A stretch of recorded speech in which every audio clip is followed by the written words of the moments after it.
माननीय मंत्री प्रस्ताव करें कि विधेयक पर विचार किया जाए। Honorable Chairperson sir, with your permission, I move that the bill further to amend the Supreme Court Number of Judges Act 1956 be taken into consideration. Sir आपकी अनुमति है तो कुछ मैं बोलना चाहता हूँ। जी बिल्कुल बोल सकते हैं। सर आज इस महान सदन में आपकी अनुमति से न्यायपालिका से संबंधित एक महत्वपूर्ण विधेयक को चर्चा हेतु प्रस्तुत किया गया है। लोकतांत्रिक मूल्यों तथा न्याय परंपरा का सजीव प्रतिबिंब हमारा जीवंत संविधान, विधायिका, कार्यपालिका एवं न्यायपालिका, इन तीनों संवैधानिक स्तंभों के मध्य सहयोग, समन्वय व संतुलन की दिशा निर्धारित करते हुए विकसित भारत निर्माण की राह प्रशस्त कर रहा है। आज माननीय प्रधानमंत्री श्री नरेंद्र मोदी जी के दूरदर्शी नेतृत्व में Bharat reform, perform and transform के मंत्र को आत्मसात करते हुए सामान्य मानवीय के जीवन से जुड़े लगभग प्रत्येक क्षेत्र में व्यापक सकारात्मक एवं संरचनात्मक परिवर्तन का साक्षी बना है। आज प्रस्तुत यह विधेयक भी न्यायिक क्षेत्र में उसी सुधार श्रृंखला की एक महत्वपूर्ण कड़ी है जिसके माध्यम से समानुकूल आवश्यकताओं को ध्यान में रखते हुए सर्वोच्च न्यायालय में न्यायाधीशों की संख्या बढ़ाने का प्रावधान किया गया है। माननीय सभापति महोदय, संविधान के आर्टिकल 124A में सर्वोच्च न्यायालय की संरचना तथा न्यायाधीशों की संख्या के निर्धारण का प्रावधान किया गया है। संविधान लागू होने के समय माननीय सर्वोच्च न्यायालय में मुख्य न्यायाधीश सहित कुल 8 न्यायाधीश का प्रावधान किया गया था। तत्पश्चात स्वतंत्र भारत की बदलती आवश्यकताओं एवं न्यायिक दायित्वों के विस्तार के साथ न्यायाधीशों की संख्या बढ़ाने की आवश्यकता महसूस की गई और इसी आर्टिकल 124A की मूल भावना के अनुरूप अगस्त 1956 में तत्कालीन गृह मंत्री श्री जीबी पंत द्वारा the supreme court number of जजेज एक्ट 1956 इस सदन में प्रस्तुत किया गया, जिसके परिणाम स्वरूप मुख्य न्यायाधीश सहित न्यायाधीशों की संख्या बढ़कर 11 कर दी गई।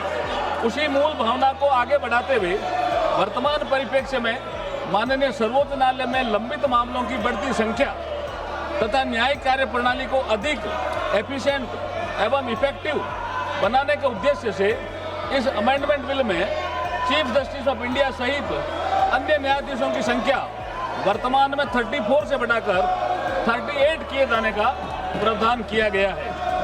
माननीय अध्यक्ष महोदय, सर्वोच्च न्यायालय में कॉन्स्टिट्यूशन बेंचेज के गठन के कारण नियमित मामलों की सुनवाई में उपलब्ध न्यायाधीशों की संख्या स्वाभाविक रूप से कम हो जाती है। बड़ी बेंचेज की दीर्घकालीन सुनवाई का प्रभाव अन्य लंबित मामलों के निस्तारण पर भी पड़ता है। मैं एक मामले की जानकारी आपको देना चाहता हूं। मई 2026 में सर्वोच्च न्यायालय में 9 न्यायाधीशों की 9 न्यायाधीशों की कॉन्स्टिट्यूशन बेंच द्वारा सबरीमाला प्रकरण की सुनवाई, क्वेश्चन ऑफ लॉ से संबंधित अनेक महत्वपूर्ण मामलों के समयबद्ध निस्तारण हेतु न्यायाधीशों की संख्या बढ़ाने की तत्काल आवश्यकता महसूस की गई। इसी आवश्यकता को ध्यान में रखते हुए संविधान के आर्टिकल 123 के अंतर्गत ऑर्डिनेंस लागू करके संबंधित प्रावधान प्रभावी किए गए, जिन्हें विधिक स्वरूप प्रदान करने के लिए विधेयक सदन के समक्ष प्रस्तुत किया गया है। यह कदम जुडिशियल कैपेसिटी को और अधिक सुदृढ़ करेगा, मामलों के शीघ्र एवं प्रभावी निस्तारण में सहायक सिद्ध होगा तथा नागरिकों को समयबद्ध न्याय उपलब्ध कराने की दिशा में एक महत्वपूर्ण माइलस्टोन स्थापित करेगा। इसी लिमिटेड पर्पज के साथ ये विधेयक सदन के समक्ष विचार हेतु प्रस्तुत किया गया है। मुझे पूर्ण विश्वास है कि इस माननीय सदन के सभी सदस्य अपने बहुमूल्य विचार रखकर सर्वसम्मति से इस विधेयक को पारित करने में अपना महत्वपूर्ण दायित्व निभाएंगे। बहुत बहुत धन्यवाद। धन्यवाद जी। आप अपनी अपनी जगह में जाके बैठिए, आसीन हो जाइए। ये बहुत महत्वपूर्ण बिल है, इसके ऊपर आपको चर्चा करना चाहिए। आप चर्चा कीजिए, आप चर्चा में शामिल हो जाइए, आप चर्चा में शामिल हो जाइए। बहुत ही महत्वपूर्ण बिल है। ये सुप्रीम कोर्ट का मामला है। सुप्रीम कोर्ट का मामला सबसे महत्वपूर्ण, सबसे बड़ा हमारे कोर्ट का न्यायालय का ये विषय है। आप इसमें आप कृपया आप इसमें चर्चा लीजिएगा, बहुत ही इम्पोर्टेंट बिल है।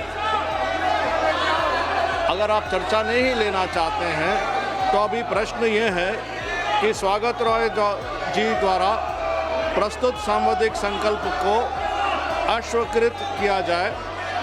जो सदस्य इसके पक्ष में है वो हाँ कहें, जो सदस्य विरोध में है वो ना कहें। मेरे विचार में निर्णय ना वालों के पक्ष में हुआ, ना वालों के पक्ष में हुआ। संवैधानिक संकल्प अस्वीकृत हुआ। माननीय सदस्यों, खंड 2 में श्री N.K. प्रेमचंद्रन जी, श्री सौगत राय जी, श्री विशाल पाटिल जी और श्री राजेश रंजन ने अपने अपने संविधान दिए हैं, संशोधन दिए हैं। वे कृपया अपनी सीटों पर चले जाएं यदि उनकी संशोधन प्रस्तुत करना है तो।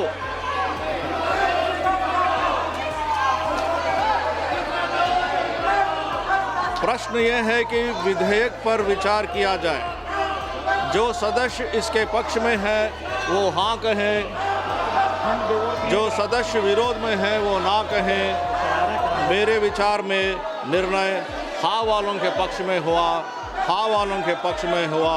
विधेयक पर विचार करने हेतु प्रस्ताव को स्वीकृत किया गया। अब सभा विधेयक पर खंडवार विचार करेगी। माननीय श्री N.K. प्रेमचंद्रन जी, संशोधन संख्या 1। प्रश्न ये है कि श्री N.K. प्रेमचंद्रन द्वारा प्रस्तुत संशोधन संख्या 1 को स्वीकृत किया जाए। जो सदस्य इसके पक्ष में है वो हाँ कहें, जो सदस्य इसके विरोध में है वो ना कहें। मेरे विचार में निर्णय ना वालों के पक्ष में हुआ, ना वालों के पक्ष में हुआ। संशोधन अस्वीकृत हुआ। प्रश्न यह है कि खंड 2 और 3 विधेयक का अंग बने। जो सदस्य इसके विरोध में है वो ना कहें,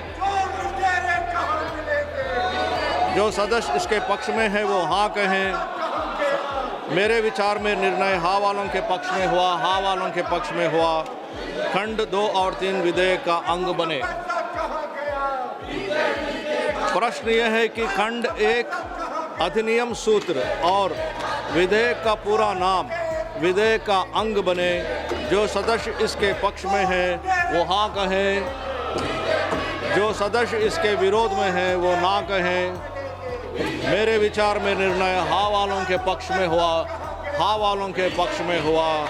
खंड 1 अधिनियम सूत्र और विधेयक का पूरा नाम विधेयक का अंग बना। मंत्री जी, आप ये प्रस्ताव करें कि विधेयक को पारित किया जाए। सभापति महोदय, मैं आपकी अनुमति से प्रस्ताव करता हूं कि विधेयक को पारित किया जाए। प्रश्न ये है कि विधेयक पारित किया जाए। जो सदस्य इसके पक्ष में है वो हाँ कहें, जो सदस्य विरोध में है वो ना कहें। मेरे विचार में निर्णय हाँ वालों के पक्ष में हुआ, हाँ वालों के पक्ष में हुआ। प्रस्ताव स्वीकृत हुआ और विधेयक पारित हुआ।